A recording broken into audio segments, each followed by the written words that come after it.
habitado el mundo de antes y el mundo de ahora del periodismo, donde no reinaban las métricas y reinaba la calidad, el impacto de otra manera, el mundo de la competencia analógica, y el mundo de las métricas, de los relojes, del horario en que tenés que publicar una nota, porque si no competís contra otros estímulos visuales o audiovisuales.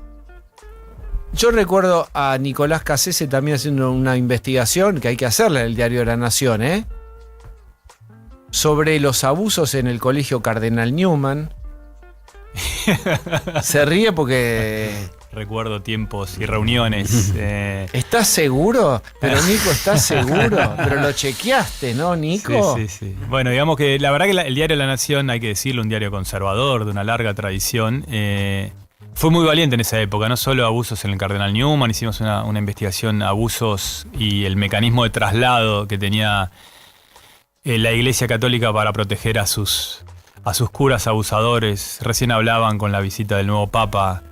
Recuerdo reuniones y consultas a Roma, pero salió, digamos, con mucha prudencia, con muchas reuniones, mirando cada coma, negociando cada coma y cada adjetivo, o cada carencia de adjetivo, pero salió, y a veces esas notas de impacto tienen más impacto cuando salen en lugares así como La Nación.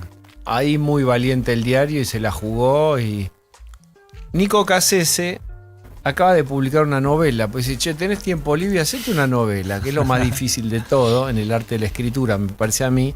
La novela se llama Puerto Stanley, 1982, y es una novela que reconstruye la Guerra de las Malvinas, pero desde la perspectiva de los habitantes de las islas. Así es.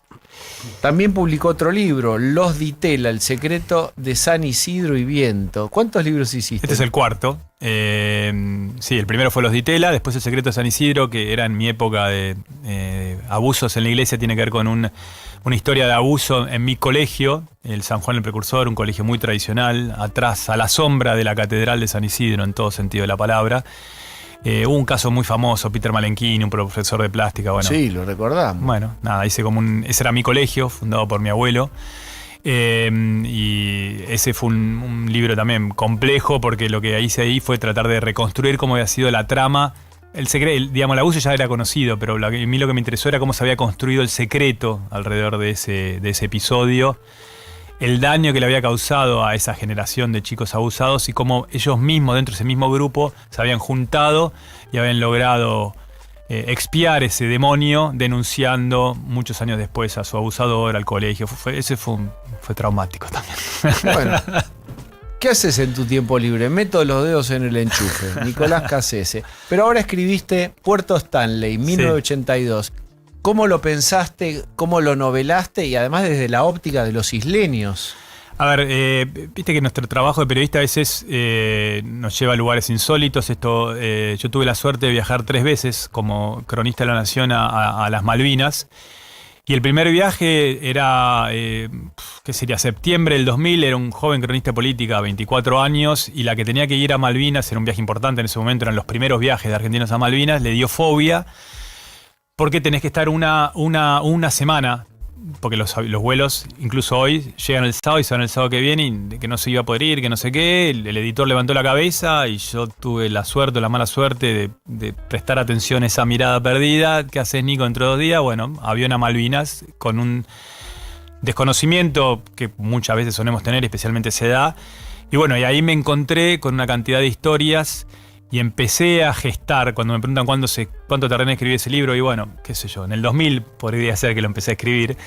Y empecé a entender, después me tocó viajar otra vez, la última vez fue para hacer una tarea que fue uno de los momentos más emocionantes de mi trabajo como periodista, que fue el momento donde las madres iban a poner las placas a esas tumbas con ese cartel ominoso, soldado argentino solo conocido por Dios, y que gracias al trabajo de un inglés y un argentino, Julio Aro y Geoffrey Cardoso. Geoffrey Cardoso es un genio. Un militar inglés que se quedó en la isla después de la guerra y empezó a juntar a los muertos, los cadáveres. Enterró a los soldados argentinos un inglés. Y lo hizo con un nivel de respeto y de amor y de cuidado.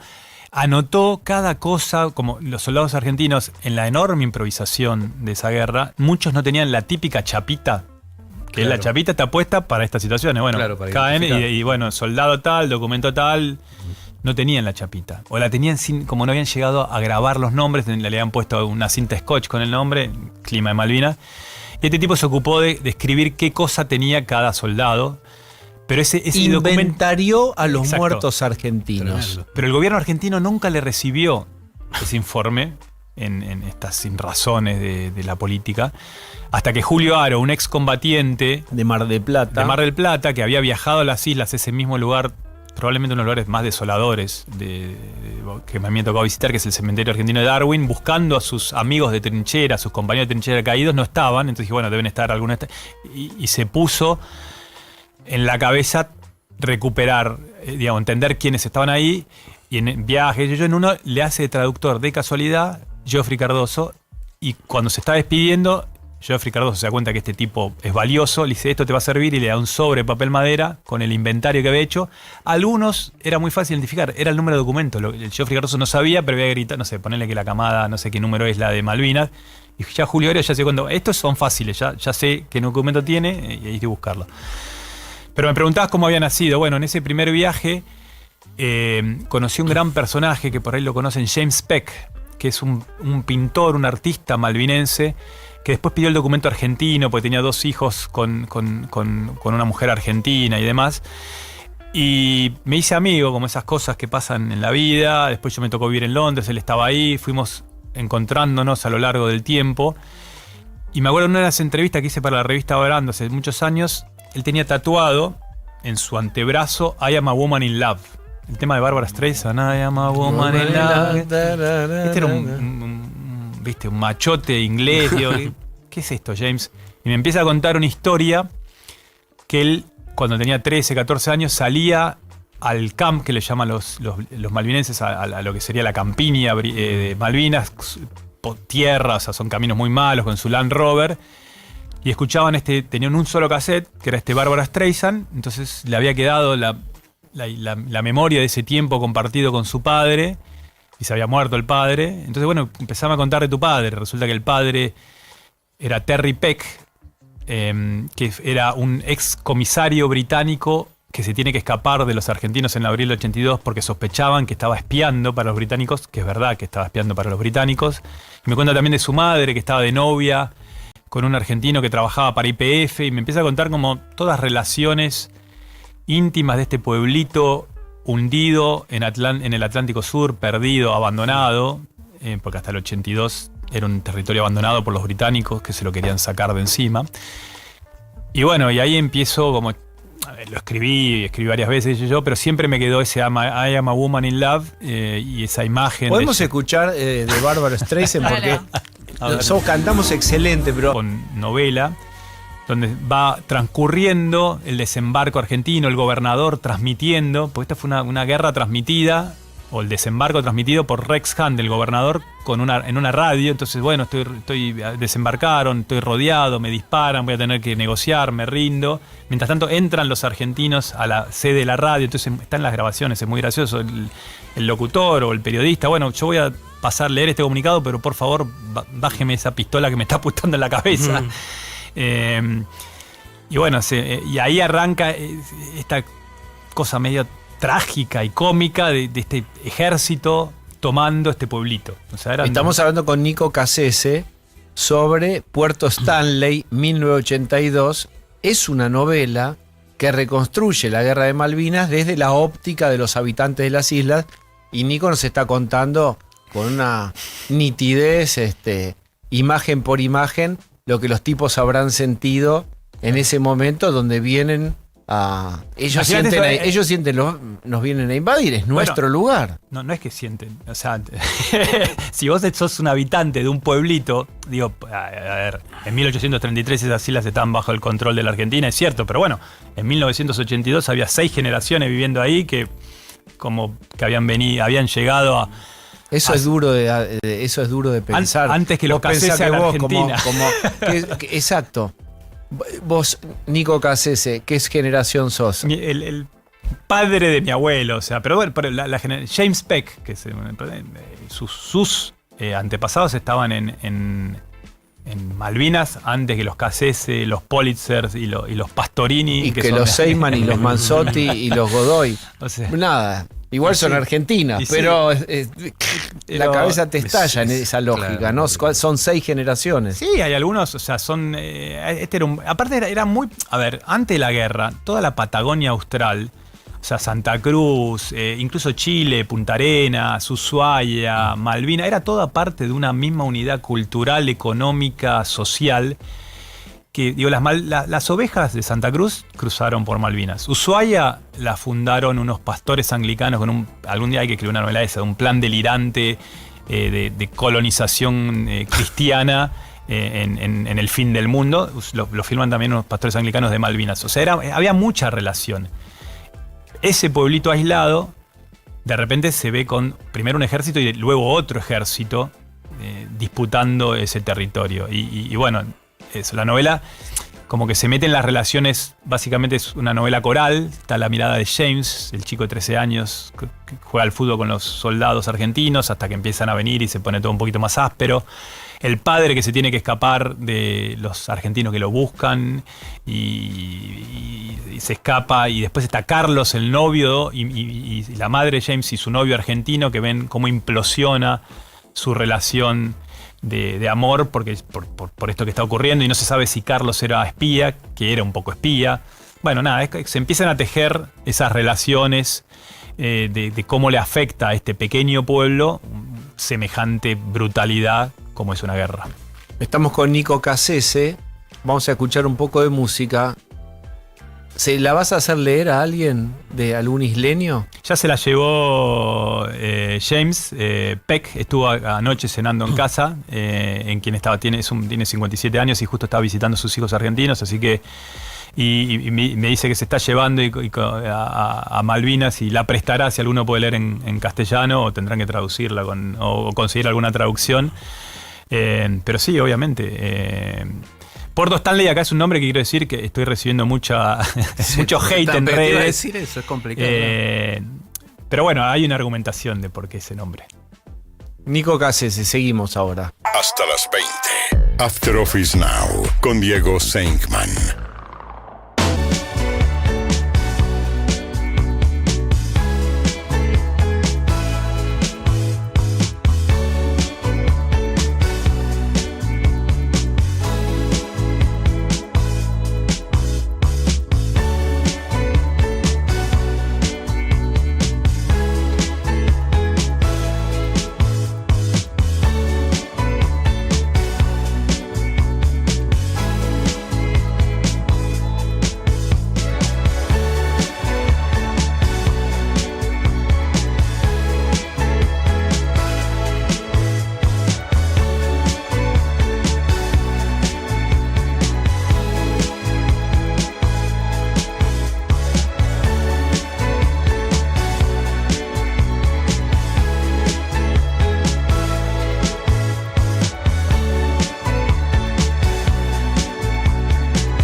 979 Now. En todas las redes sociales. Instagram, X, Facebook, TikTok, YouTube, Twitch. Now. 979. Música pensada para vos.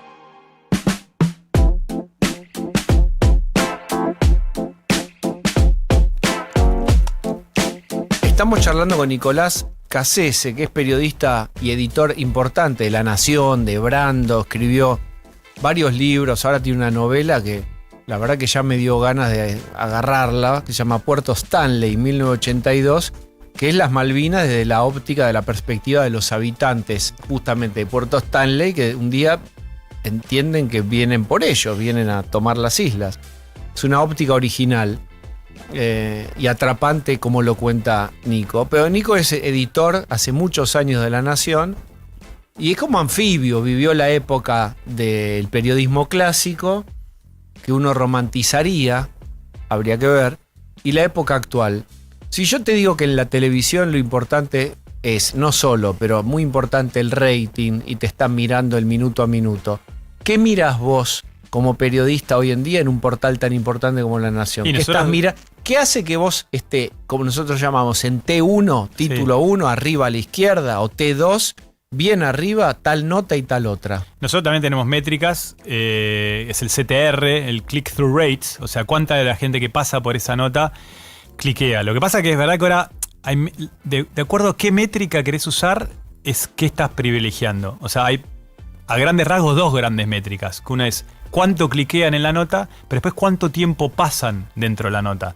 Vos podés generar muchos clics con títulos llamativos o lo que le llamamos clickbait, como generando una intriga, qué sé yo, pero si después esa gente se va, que eso también lo tenemos medido, a los 10 segundos, porque ¿cuál es el pueblo que no sé qué, que hizo la pasta frola más grande? Ese Río Cuarto. Bueno, nada, eso es un clic de baja calidad. Pero ¿frente a quién? ¿Frente a tus auspiciantes? Bueno, ¿quién te está revisando? De acuerdo, ¿cuál es tu números? modelo de negocios? Claro. Si tu modelo de negocios es generar inventario de clics, o sea, mucho clic porque estás vendiendo publicidad o banners de Google y demás, da lo mismo. ¿Cómo es lo de Google? ¿Qué es lo que le vendes a Google?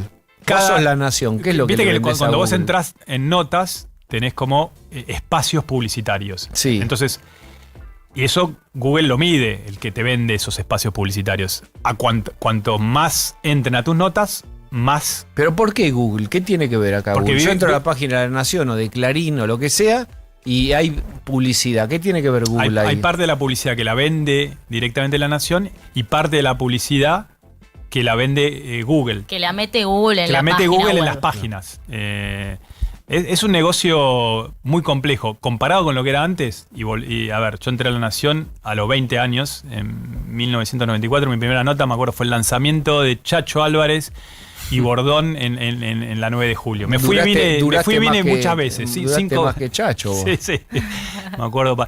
En ese momento tu variable de éxito era un secretario de redacción que te palmeaba en la espalda y te decía, muy bien pibe, tu crónica de ayer, que yo. Y eso la comentaron mucho. Me la comentaron mucho. 5 personas le comentaron, sí, funcionó. o tu mamá, o tu abuela, que mi abuela que recortaba las notas. Y eso era...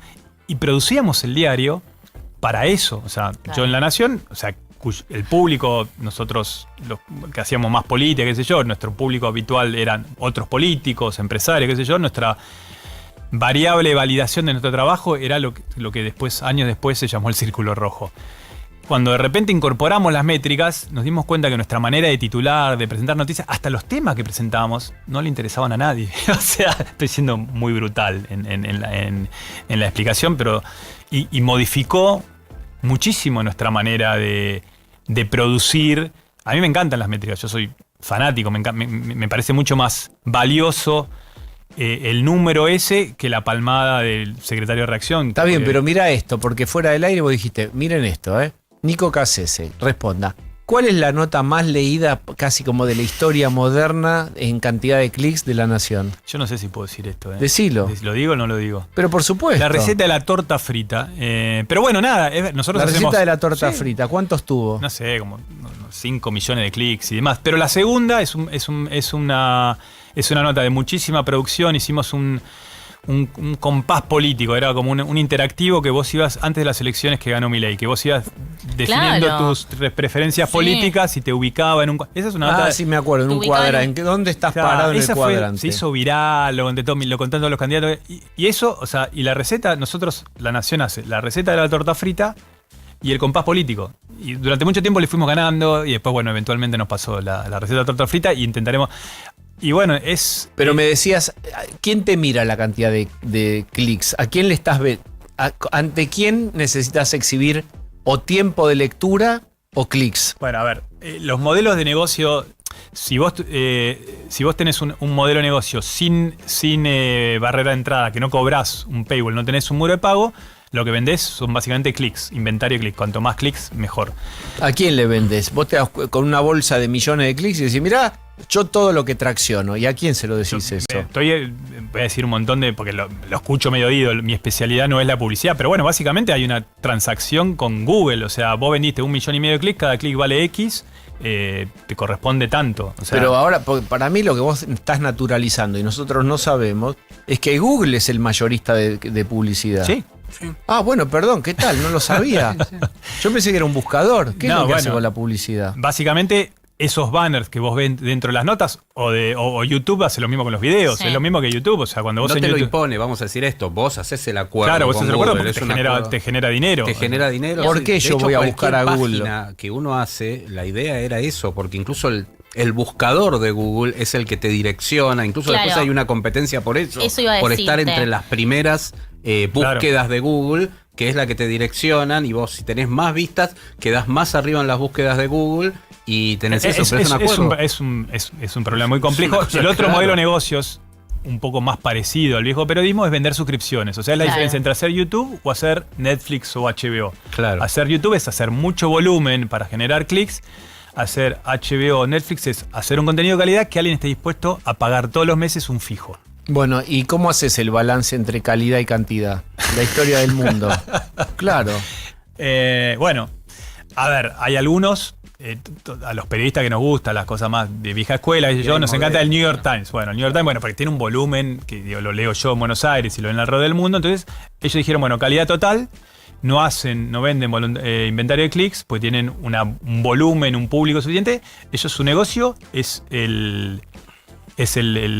la suscripción. Es tipo modelo Netflix HBO. Bueno, qué sé yo si tiene también sponsoreo de otro lado, de otra. ¿Quién es el dueño de New York Times Es ahora? una familia, no me va a salir el apellido, pero bueno, es una familia muy tradicional neoyorquina. Pero tenía capitales ya de otra actividad. Probablemente cotiza en bolsa, No, digo, es una empresa. Por ejemplo, y- Jeff Bezos, Eso es el Washington Post. el Washington Post. El del New York Times está en manos de la familia Ox-Sulzberg. Mirá que tu Difícil de- familia pagó escuela privada bilingüe años. Años. Años 10 en General años. Rodríguez. Osh- Y les haces esto. No, pero eso parece otro. Sulzberg Bien. desde el Bien, 1896. ese es el paywall. Que Ese es decís, el bueno, paywall. A ver, suscripción. Jeff Bezos, el Washington Post, como todos los grandes diarios, a ver, cuando empieza